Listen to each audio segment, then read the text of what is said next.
Hi. Welcome to the AgileTD After Work. Today we have an amazing person, Manu Cohan.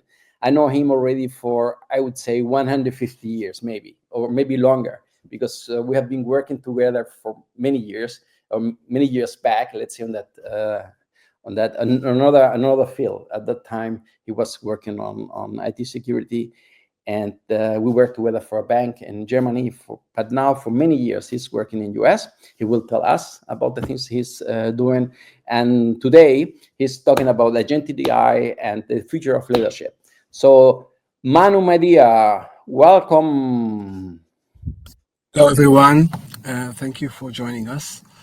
I am Manu Cohan Yashar. I'm the Chief Data Architect in Walmart Robotics. But today we're not going to talk about robotics or Walmart. We're going to talk about Agentic AI and how it's going to transform leadership and how it's going to transform our organizations. So we're going to have a little peek about what future leadership is going to look like. And I'm going to make a bold statement. After this presentation, you're going to rethink the structure of future organizations. And you're going to rethink how leadership is going to look like. And that's a bold statement, as I said. So stay tuned, stay with me, and we'll see if that was bold enough or not. Okay, let's see. So I let you alone. So start with your presentation. Thanks so much for being there, and talk to you later. If you have questions, please just write down the questions, and I will choose them to talk later with Manu, so that we can answer all your questions. And if you haven't registered to the Agile Testing Days, do it. And maybe something very special, Manu is going to be next year at the Agile Testing Days having a keynote, but we don't know the topic yet. Okay, enjoy, Manu. All right. So let's look at the future of leadership because of Agentic AI. So why Agentic AI? AI is great. Everybody's using AI. It's all over the place. But there's a few limits, a few issues with the operating model that we use today with AI. And the operating model we use today is similar to a chat-based operating model, where we humans ask a question, AI will respond. Maybe we'll use a tool, hey, AI, please generate a picture for me, or generate some code for me, things like that. But again, we are at the center. So it's a request-response operating model. And that operating model does not scale. It does not scale because we humans are at the center. We always do that request-response. And if we are at the center, that means that by definition, there is no automation. And when there's no automation, that limits the scale and limits the value that we can generate out of AI. Another problem that we see in organizations is that AI is great, but it's very hard to govern. And because it's very hard to govern, it's not trustworthy, and then I cannot integrate it into mission-critical processes. When we think about this governance issues, we see that there are two major contributors to this randomness. One, of course, is the AI, but the second is us, the human. We will use whatever prompt, and it's not going to be the same prompt every time. So we're going to change our prompts. The AI is going to change its response because it's random by definition, and we get a mess that is difficult to govern. And the fact that we are in the center, so we get those responses, means that integration between the different pieces is not very smooth, because we humans, we are not designed to integrate, right? We just get a response and we'll do something with it. The immediate immediate result of all of these issues is that there's a certain limit to the value that we can generate out of AI. And we can see that limit with the financial reports of major AI companies. It just does not sustain the investment that is currently put into AI. So we need something else. We need a different operating model, and that is the agentic operating model. So what is it, that agentic operating model? What's its agentic AI? So agentic AI is a new operating model where we have multiple AI agents that collaborate autonomously to complete a complex task without human intervention. Autonomously, that is the core fundamental of that operating model. And of course, the agent is at the center.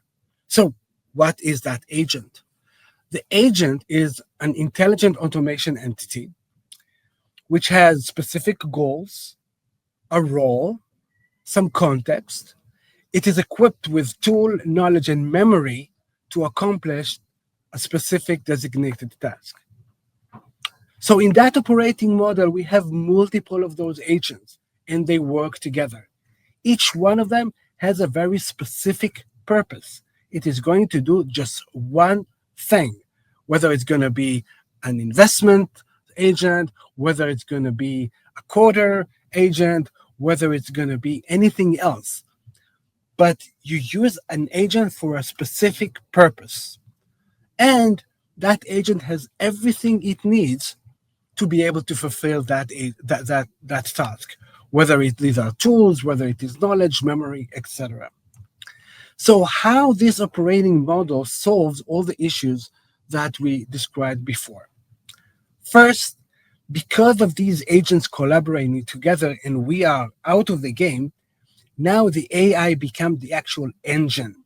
Today, we see that the business processes in organizations today and before 5 years ago, pretty much the same. It's the same people who do the same things. Maybe we're going to do them quicker because we have AI that can help us. So I'm writing code. I'm going to use Cursor. I'm going to use an AI to help code for me. But I am the developer. I'm writing that code. So AI is fuel. It's going to help me. It's going to improve my my performance. I'm going to be more productive, but I am the engine. The AI is only the fuel. Now, with this new operating model, the AI becomes the agents, or the multiple of these AI become the engine. That is the scale that we're talking about, which is much, much, much greater than we see today. So that's the problem of scale. The second issue is about governance. So because each agent has a very well-defined scope, very specific domain, we can put guardrails around these agents. So if I'm asking an agent that is responsible for mechanics, something about my car, and it responds about medicine, I know that this is false, this is hallucination. So I can easily identify that. So I can put guardrails, I can put a lot of evaluation on these agents, and without control the randomness of these agents. They're much easier to govern. Because I'm splitting any problem to all of these very well-defined scopes, then the level of error that propagates across the model is now controllable, and therefore I can govern it. And at the end of the game, this is a smoother operating model. There's no micromanagement that we do today, where we are at the center looking at every request and response. We put the human intervention only when we really need it at the end of the game. So think about leading a team. If you are micromanaging every aspect of your team, obviously this is counterproductive. But now when you let the team go and do its thing, and you're looking only at the end of the game, you're evaluating the end of the game, and of course you're evaluating the requirements that you give to the team. So you meet the team at the beginning and at the end, but you don't interfere with its actual operation. That level of when you remove that level of micromanagement, the team becomes much more productive. So let's look at the demo. So the story of this demo is going to be us. We want to develop a trading room. A trading room is some kind of a platform where we're going to have a few traders who are going to trade stocks in the market, and they're going to use different strategies, and hopefully they will earn some money. To be able to develop this platform, we need an account. We need some kind of platform to manage our accounts, to manage how much money we have, what is our balance, to execute the trades. There's quite a bit of tooling that we need here to create a trading room, and we want to create it from scratch. So what we'll see here is how we develop that platform and how we're going to use that platform, and it's all going to be agentic. So we begin with the development of that platform. So we need to write some code that will manage all of our accounts, balances, trades, etc. And for that, we want to use a software development team. So like a normal software development team, we're going to have a designer. We're going to have a developer, a backend developer that is going to write all the code for handling all of our transactions, balances, etc., all of our accounts. We're going to have a front-end developer that is going to develop some UI. And we're going to have a QA engineer who is going to develop all of the tests for the code that the backend and the front-end developer generates. That's a fairly typical team, development team. Once this development team is completed and we have the code, now we're going to have other agents. We're going to use that platform to actually execute the trading. And again, these are going to be agents. We're going to see them. So let's jump in and see how this code behaves. Now, before I show you the actual demo, I need to apologize because I'm not going to show you something that is fully real time, because each one of these demos, they take a minute or so to run, and that will not be as smooth for this presentation.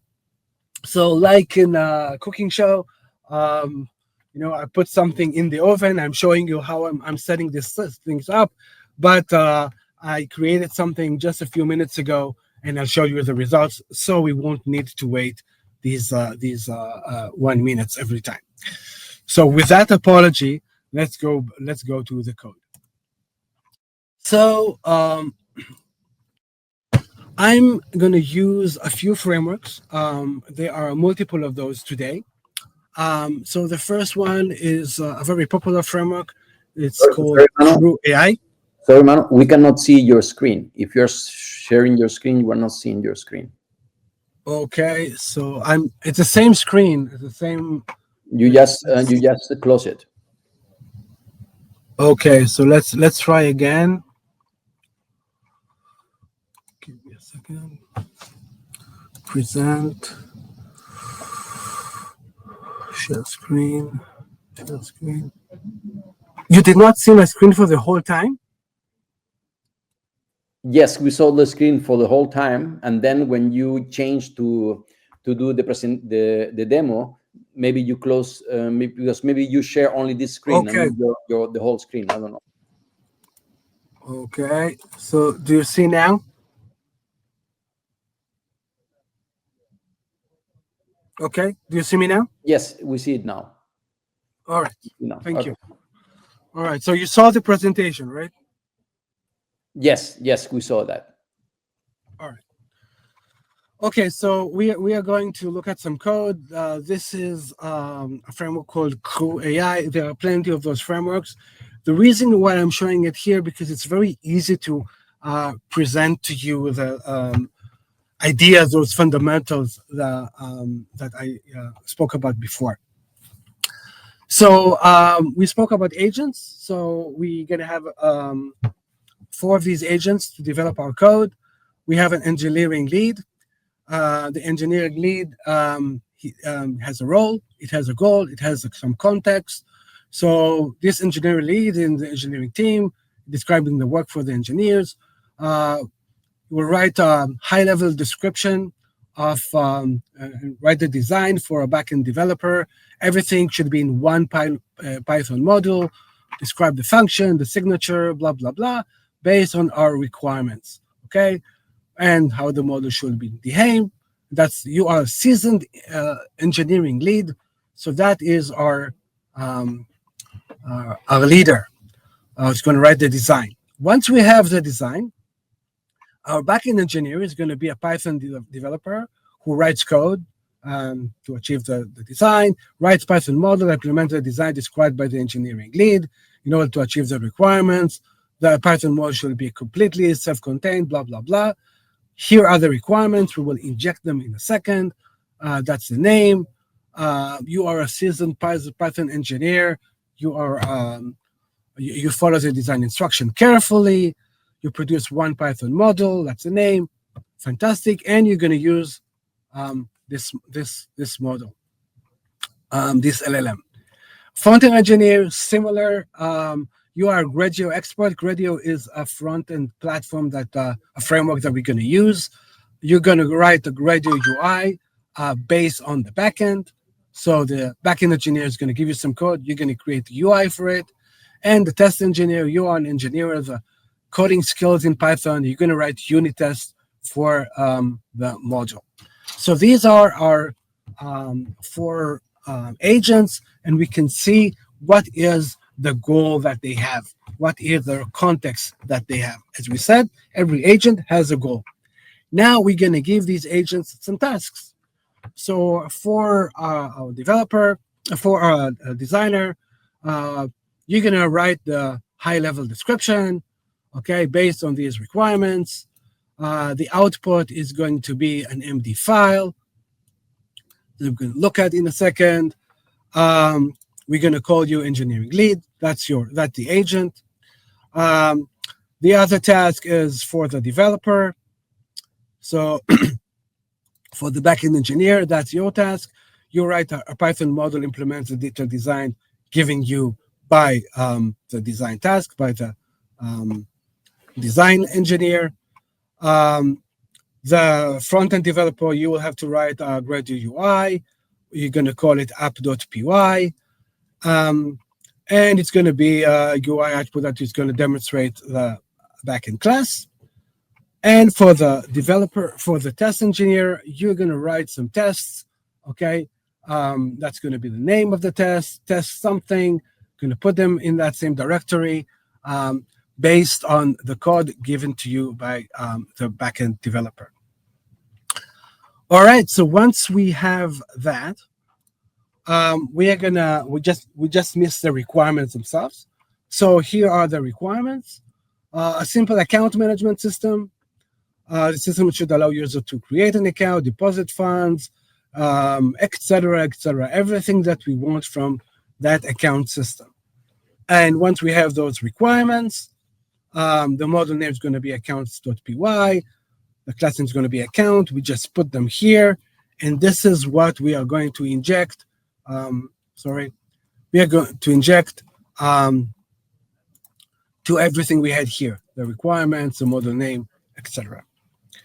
So once this is done, what we need to do is just to call crewai.run. Let those agents run. Because this will take about 5 minutes to run. So I just ran it a few minutes ago. And let me show you the results of running this. So let's go. Here we are. So do you see my screen now? You don't. So let me share again.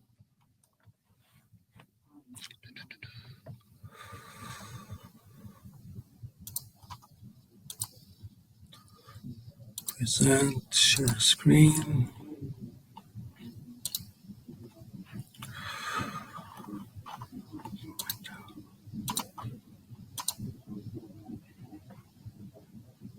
All right.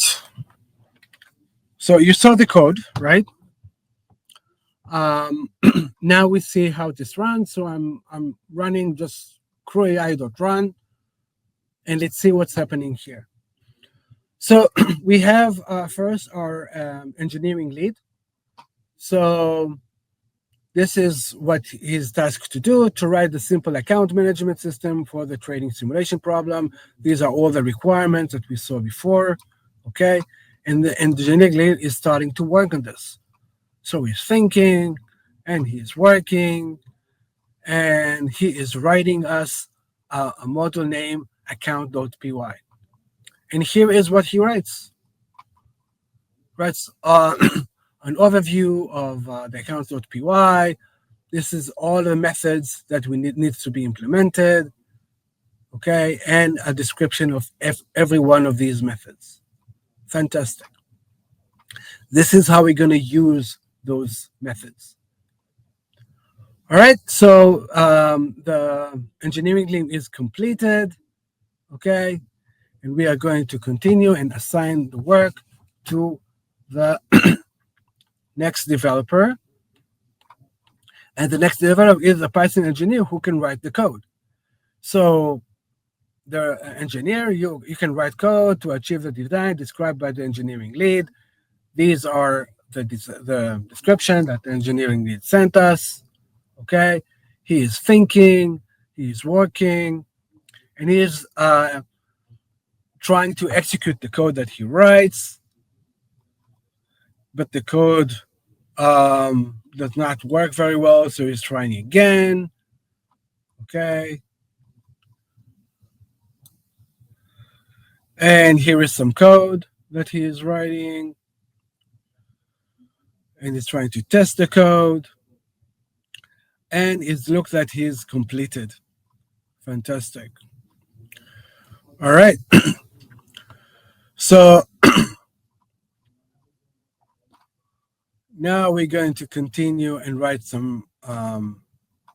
So we have the test engineer completed, and we're going to do some. I'm going to go quickly and write some the UI, to write the UI for the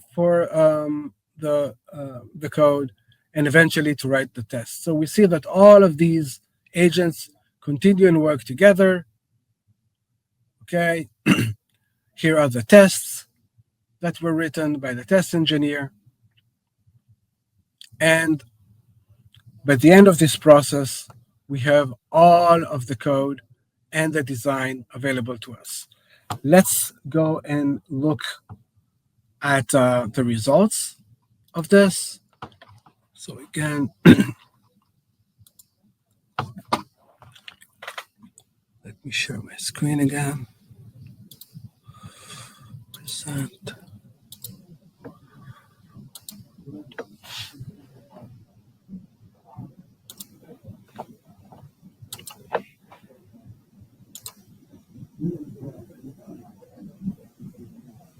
All right. So you can see here by the date, this was run very a few minutes ago. So this is the code that was written, and that's the graduate application. And here are the tests. So we can just go and look at them.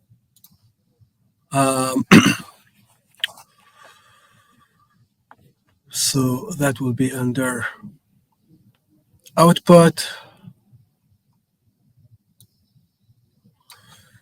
Here is the code that was written by our developer.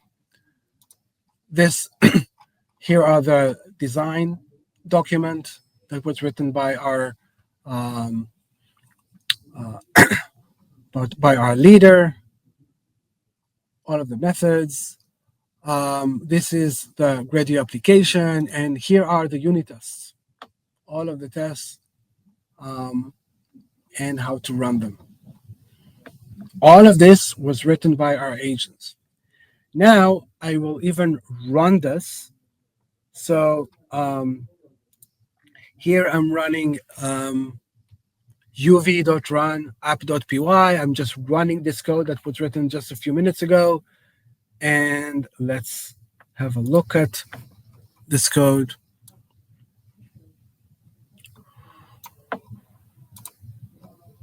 And here it is. This is completely new, okay? So I can work with it. Manu 4, initial deposit will be 20,000. Let's create that account. Okay, and here that account was just created. We can deposit, we can withdraw, we can look at all of our trading, the portfolio that we have, transaction history. Everything here is available to us. All of this code was developed by our agents. So that's nice, but that's not enough because we're going to use this to create a whole trading platform. So let's go and create that platform. We just have an account management system. We need to create something much more complex than that. So let's go and do this. So let's go and see this now in a notepad. Now I'm going to use a different platform that is the OpenAI Agent SDK. I do not have the time to go over all of the code, but let's look how we're going to use this to create a trading room. So in a trading room, we have two types of agents. One of them is going to be a researcher who is going to research the market. And the second is going to be a trader who's going to use those findings from the researcher to actually go and trade the market to buy and sell some stocks. And of course, these trading will be persisted and managed by the code that our development team, the Agentic development team, just created before. So here are our financial researchers, and you are going to search for interesting financial news. You're looking for possible trading opportunities, blah, blah, blah. Okay. And we're going to give it some tools, and those tools are going to be tools that enable it to search the web and analyze interesting websites concerning economics and things like that. So here are our researcher. Let's see how our researcher behaves. So let's give it a question. What about what's happening in the energy market today? Do you see any investment opportunities? It takes about a minute to run. So again, I ran it a few minutes ago. And it tells us that there are some issues in the Hormuz, in the Straits of Hormuz. And unfortunately, there's a war going on now in Iran and Israel. So obviously, we have some issues there. And it gives us a whole analysis of the energy market today. And it gives us some opportunities for investments. What should we do? Okay. So here is our Agentic researcher. Now we're going to use this researcher to actually do the trading. So let's go and create a trader. So here is our trader. You are a trader that manages a portfolio of shares. Your name is Manu. That's your account name. You have a strategy. This is what you have today. We read that from our account management system. Okay. You have the tools to perform, to check stock prices, to buy and sell shares, to save money, etc. And here is all of these instructions. This is what you have today. This is what your strategy is, etc. And now we run the trader. And the trader tells us, look, you need to buy, or I'm buying for you 40 shares, and I'm selling these to 20 shares that I already had, and I'm going to buy some Tesla. Okay, I'm going to buy Lanner. So a complete instructions of what we need to do. So that's an example of such a trader. We can see, and let me show you. So let's see Manu that executes this trade. So he's asking the web stocks for the market, and we can see with all of these without all of that information, our trader can buy share, can sell share, exactly as we've seen. Okay, so we are going to create a few of these traders together. So let's give them some different strategies, and we're going to put them together to work. So here are a few strategies that we can do.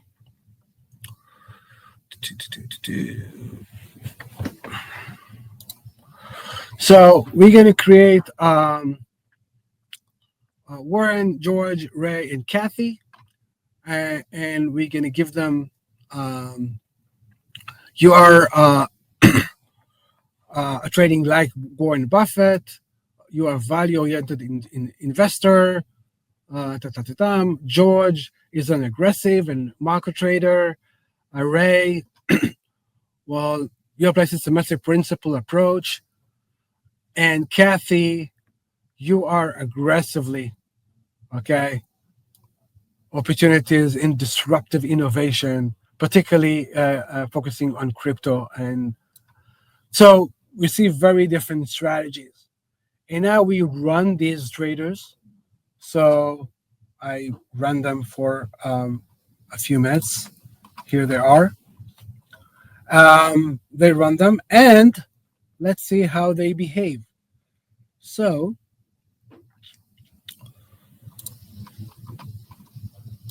these are our 4 traders, okay? And this is how they behave, and oh boy, they're not doing very good. But the market is not very nice to us today, as you can imagine. So we can look at the traces. We can see how all of them are doing. So here are how Cassie is trading. She is searching for information about the web. In the web, this is how George.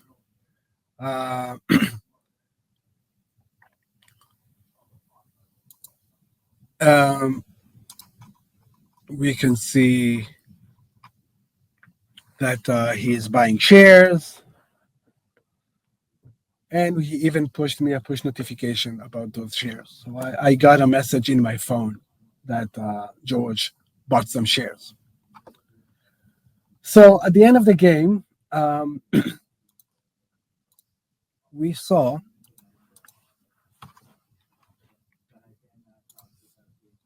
how with agents, we were able, to write the code to develop our all agentic platform. And we saw how we can use this code to create other agents that were able to research the market and actually trade and do financial transaction autonomously, hopefully to gain some money in the stock market, and that completely autonomous. I don't know about you, but when I'm looking at this, I'm overwhelmed. This is just wow. And I would like to know, how do you feel about all of this? Like, what do you feel when you're looking at all of these agents? Do you feel excited? All of the new possibilities and the innovation that we can deliver with this? Do you feel fear? This is going to take my job. And people do feel fear and express it. What's going to be the future of work? Do you feel powerful? There's so much power at my fingertips now. I can do things that I wasn't able to do before. Do you feel uncertainty? Where this is going to go? How this is going to evolve? What new skills do I need? What do I need to give my team? I don't know if we can open it to questions now, but I'd really love to know what you guys feel about all of what you've seen.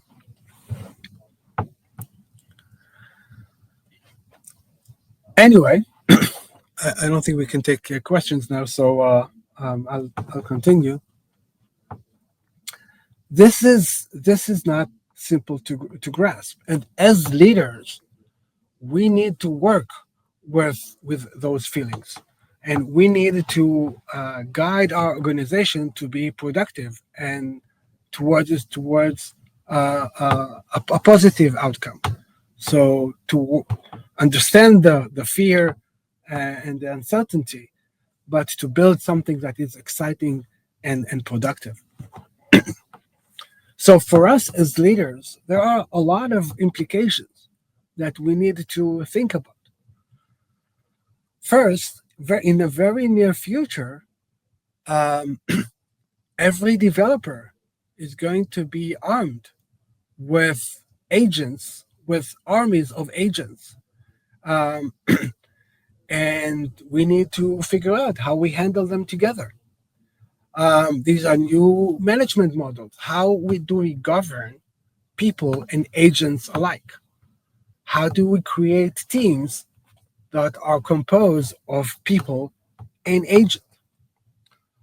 Now, with those agents, as we've seen, it was so easy or so quickly to develop a very complex system. So now, if we can develop all of these systems so quickly, we can experiment with many different strategies that we couldn't experiment before because every such experiment was so expensive. So now, when we have armies of agents, we can afford to do much more innovation and much more experimentation. How do we govern and manage all of that? And at the end of the game, where is our role in all of this process? And we can see that the role is a strategic role. We humans, we handle the strategy, we define the problem, we define the tasks, we sometimes even define the workflow. Agents execute the tactics. We are the strategic role, the agents are the tactical executors. How do we embrace that model, and how do we empower our team to be more strategic? So there's a lot to think about as a leader. And when we think about that, we can go to two different approaches. One approach would be the minimalistic approach, which means, okay, if agents can do the work for me, let's get a very small organization. So maybe even we'll reduce the headcount. We don't need as many developers as we needed before. We can work with a much smaller team, and we can execute something in a much more linear operation focus, or a linear operation model. And these types of scenarios are more relevant, I would say, or they are very relevant for small organizations, for startups. So now to develop a product with a startup where you don't have a lot of headcount and you don't have a lot of budget, now you can develop something much quicker, much cheaper. And startups, they are trying to optimize to be as lean as possible because they don't have the fundings. On the other direction is a maximalistic approach, where we say we have a team. We want to leverage that team. So to do that, I just got a notification of another stocks that was another trading. Uh, so with our team, we want to amplify them. We want to make every person in our team, every member of our team, much more powerful, because we will equip them with armies of agents. So now they can do much more. They can do more experimentation. They can innovate more. So we are building an innovative first culture where people strategize and human and agent execute. And we need to find where we are in these two approaches, maybe somewhere in the middle. But that's a whole new operating model that as leaders we need to master. Now, the next question that's the elephant in the room: how do we govern all of this? This is so random. This is so unpredictable. This is so non-deterministic. How do we govern all of this? There is inherent randomness in every such LLM. We all know about hallucinations. And different contexts would give different data sets.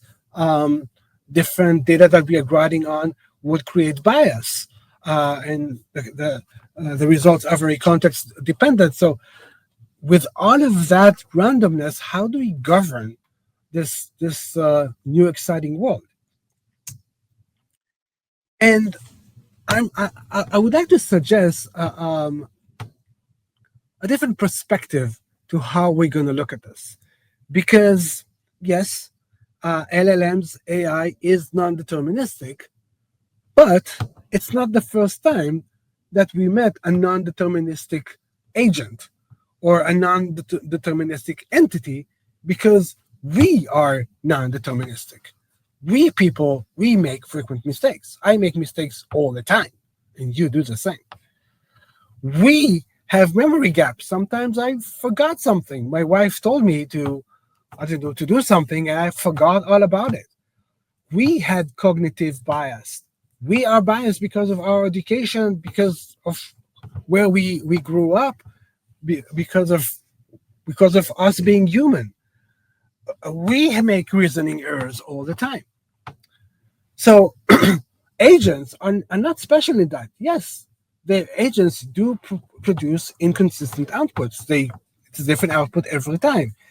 Yes, agents are biased because their training data is biased, and that's something we can try to improve. But there is always going to be some bias in our training because the world is biased, and we cannot solve that. And there are context limitations. So both us and agents are non-deterministic. And if that's the case, we can look at processes that work for us for countless years and see if we can apply them on agents. We deal with the fact that people are non-deterministic by creating laws and regulations. We have institutions that evaluate our processes all the time. And we even have hierarchies in those. So if a policeman stops me at the highway and gives me a fine, that's an evaluator. The policeman evaluates my behavior, but I can appeal. I can go to the court, and if the court is not, I'm not satisfied with its result, I can go to another court and another court until I get to the Supreme Court. There is a hierarchy. Now we can develop here much deeper hierarchies of validators and evaluators that would give us some stability in that evaluation framework. We have social norms and standards, and we can apply them. And we have institution safeguards. We have checks and balances. We always create some kind of a balance to make sure that the results of our human behavior is satisfactory. It's not going to be perfect, and it is not perfect. There are innocent people that were sent to jail, but the level of error is low enough that we can live with it. So if we take these systems that we apply for countless years, and we can take them because we know they work, because society works, even though it is based on non-deterministic agents. If we take them and we apply them on agents, now we can have much more trust and much more deterministic behavior. So we take an agent and we bound it with some guardrails. We have tests before and after. We define the scope. We define what's right and what's wrong. And then we can create other agents that would evaluate the generator, the executor. So we have one agent and an evaluator agent, and they work in tandem all the time. And we can create hierarchies of those, and we can create an economy of trust where we create very capable agents that we trust, that were designed by trustworthy institutions, and we can apply them to validate our agents or to hook them somewhere in our hierarchy, so we can apply trust to do the whole process. And eventually, we can always have human oversight, not at every stage like we have today, but at the overhaul. We can integrate with that validation and evaluation process to make sure that by the end of the game, we got what we expected. So that brings us to this new operating model of Agentic AI. And in that new operating model, we have people who innovate, who strategize, who think about the problem, who think about the new system to create, to develop. We embrace our creativity. We embrace our innovation. We embrace our imagination. We are the only species who can dream, who can think about something completely new. Of course, in that innovation, we might use AI to do some research, to reinforce our assumptions, to research and act with AI on the research until we get to a new idea that we want to execute. And then we use our army of agents to implement. So you see that AI is much more at the center of the implementation, because this is where the hard work is going to be done. And we humans, we don't really like to do the hard work. It's tedious, and we don't even do it at a high quality because we are humans. Of course, we collaborate with AI, so there is some human factor to that implementation phase, but the AI is doing most of the work. And then there is the evaluation phase. And in the evaluation phase, both humans and AI work together to evaluate this whole cycle. And this is something I want to concentrate on, because an evaluation requires innovation. The evaluation must be creative. It must be to think about all of the different edge cases and all of the different scenarios that are going to be possible because of so much experimentation and so much randomness. We need to be much, much better evaluators. So the whole area of software testing and testing in general and evaluation in general is going to be dramatically increased. We're going to see much more much more innovation there. We're going to see a lot of investment there. We're going to we're going to see that the muscle of evaluation much more stronger in the future world of agentic AI. We excel at innovation. We also excel at evaluation. So this is where we are going to concentrate at as humans. Implementation, this is something we're going to give to machines. So now, call for action. You saw what agents can do. You saw how the agentic operating model enables us to develop complicated frameworks, complicated processes, complicate to solve complicated problems very efficiently. So you don't want to miss that train. You need to learn the fundamentals of agentic AI, all of the concepts that we described today. There are multiple frameworks out there. We saw just two of them. Some of them are code based, some of them are low code, no code.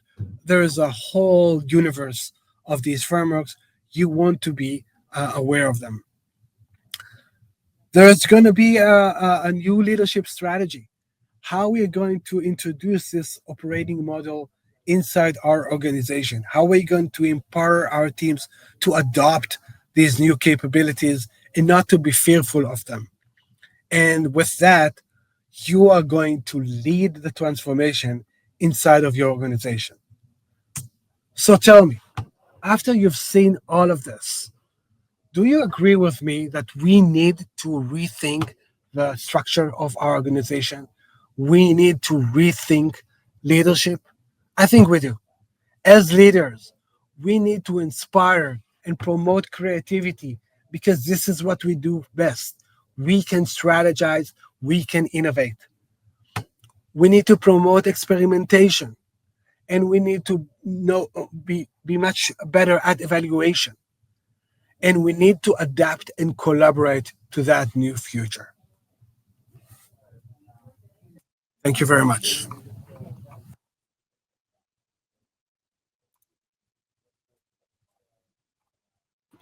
Thanks so much, Maria. It was wonderful.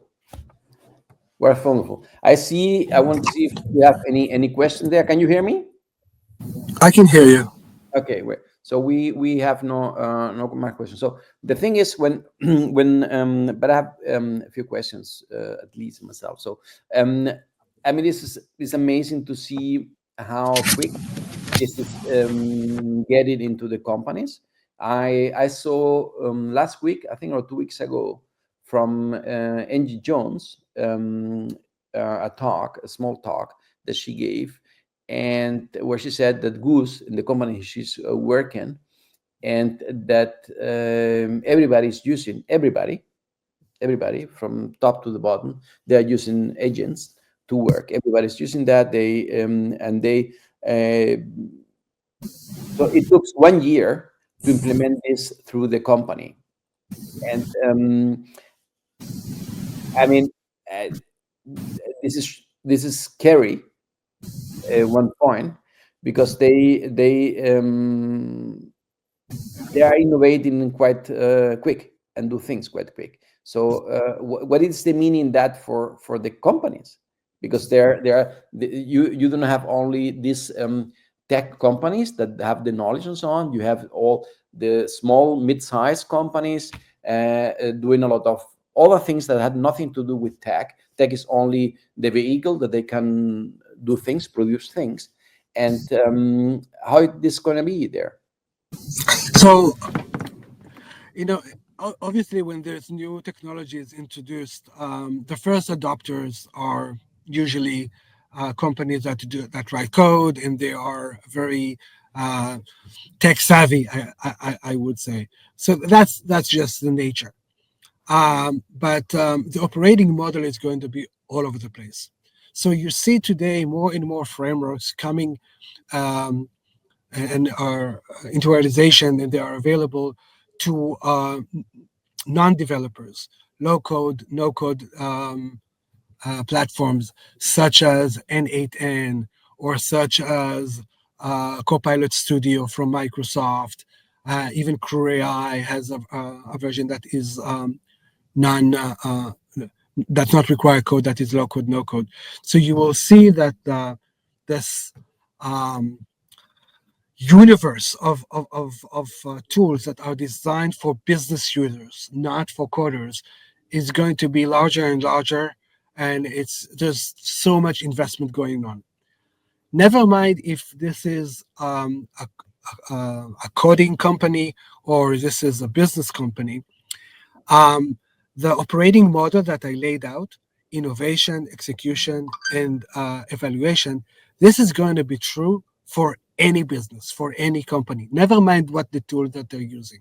I used here, I chose those frameworks because they were easy for me to demonstrate the idea, but it's not going to be the framework probably that you're going to use at work tomorrow. You need a playbook to see how do you implement that new business process, that new operating model. And we are writing those playbooks. I can have a new session, another session about that, because it's fairly complex. But we are writing this. I'm not alone, of course, in that writing these playbooks. How do I integrate this into my company? What do I need to do first as a manager?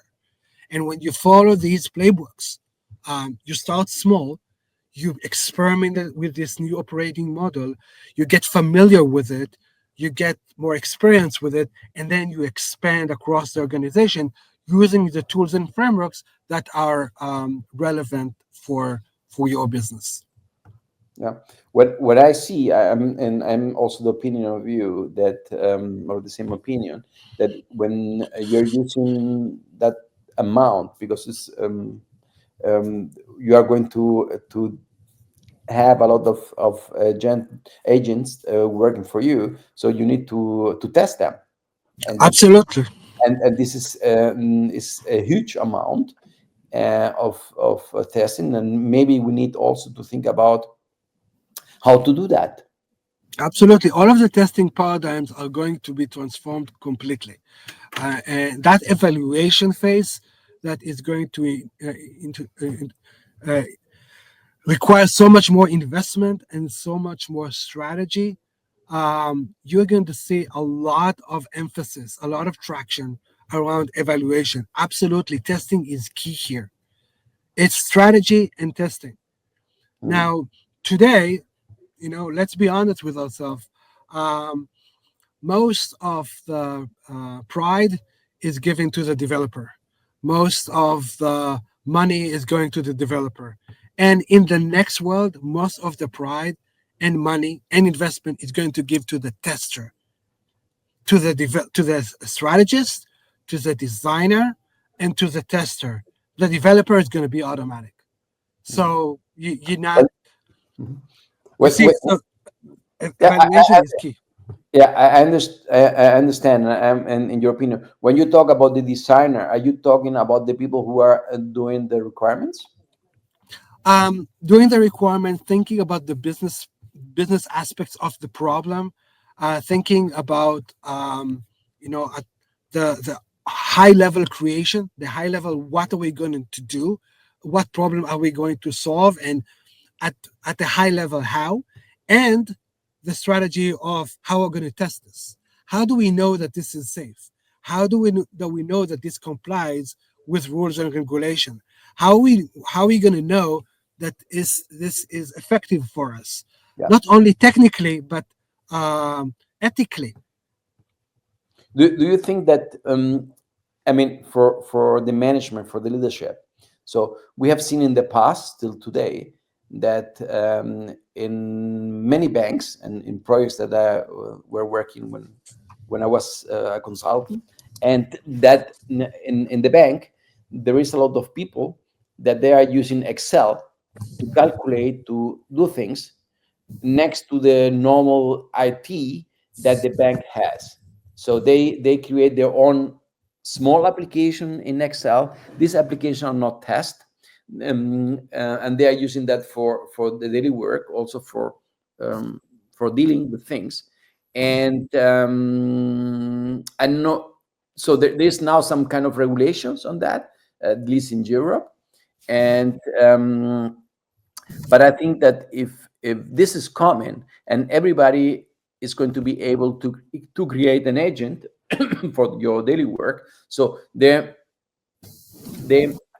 must be or I'm sure that in the company they need to have a regulation so that they are sure that the things that are happening are right. Absolutely. So again, evaluation, evaluation, evaluation.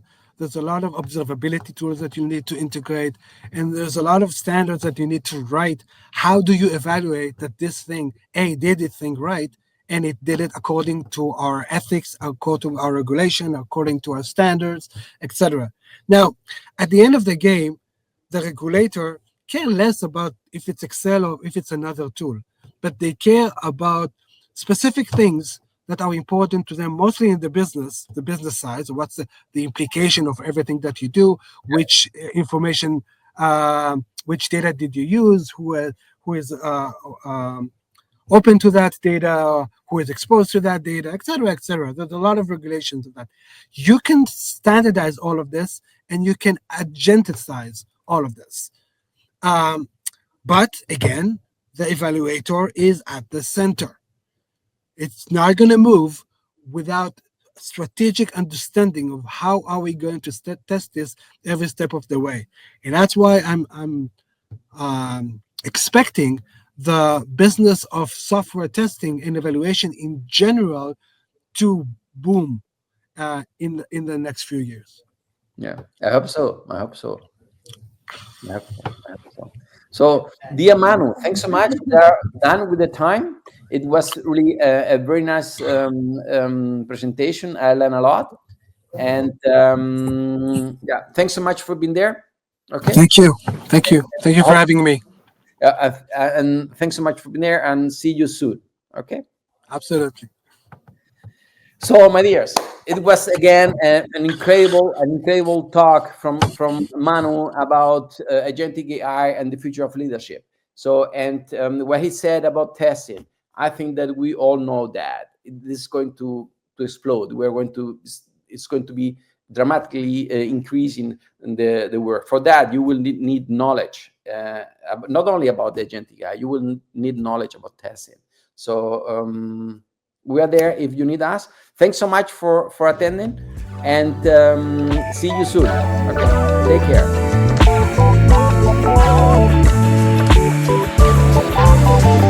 care.